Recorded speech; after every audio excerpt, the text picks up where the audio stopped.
everyone. I'm Jenean Merkel Perelstein, and today I'd like to start you on your journey toward getting out of your own way, standing in your strength, and really stepping into the place of becoming the powerful and recognized leader that you were meant to be. Now, for years as a sociocultural anthropologist, my specialty has been in behavior change. But the truth is, behavior change is actually a bit of a misnomer.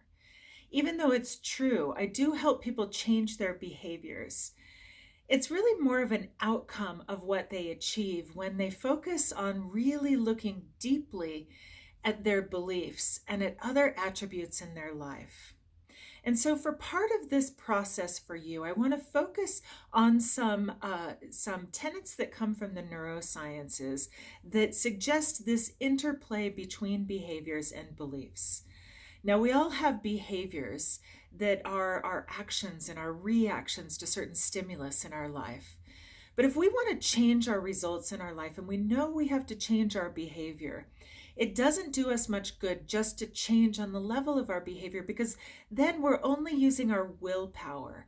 And along with that, we're using a very small piece of our brain in order to change our behavior. There's about 4 or 5% of your brain's capacity that controls your conscious brain, and that's the slow and deliberate world of your behavior. But underneath that all, the 96% of your subconscious brain, this is the realm of your habits and of your beliefs. And if you have behaviors in your life, you will always have beliefs that are hidden under the surface that will inform those behaviors all the time. Now, sometimes these beliefs really are hidden to us.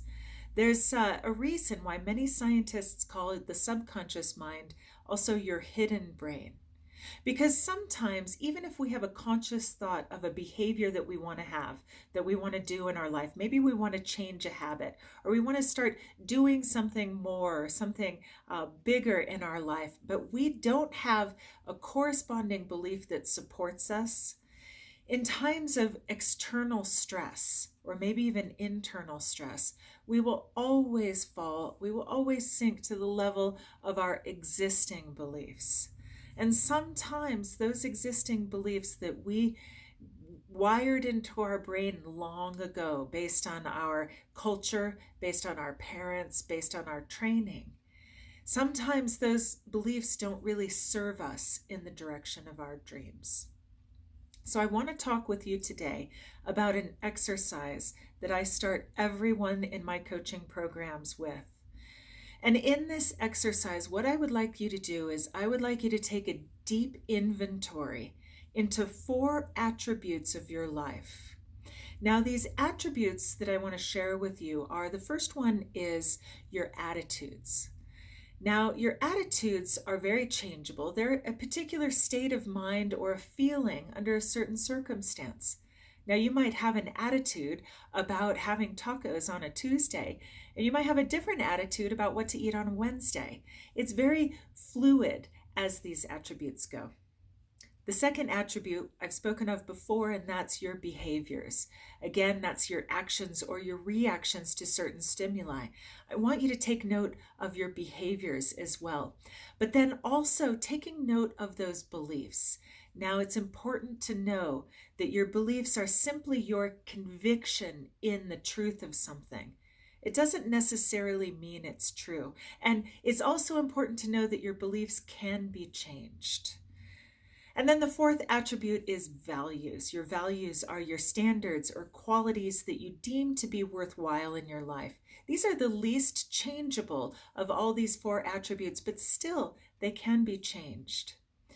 And what I'd like you to do is I would like you to take note of these 4 attributes, attitudes, behaviors, beliefs, and values in the following areas of your life.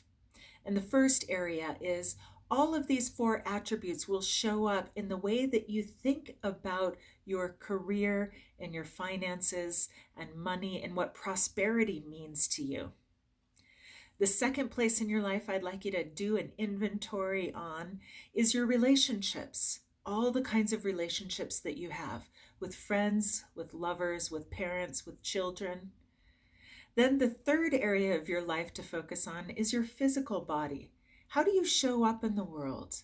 How do you sleep? What's your nutrition like? What's your hydration like? What's your exercise like? And then finally, I'd like you to do this inventory on your spiritual self. That would include any kind of spirituality or religion that you follow, as well as your attitudes, behaviors, beliefs, and values about personal growth and development. Now, when you go through this process, and as you can imagine, you can do quite a bit of writing on this.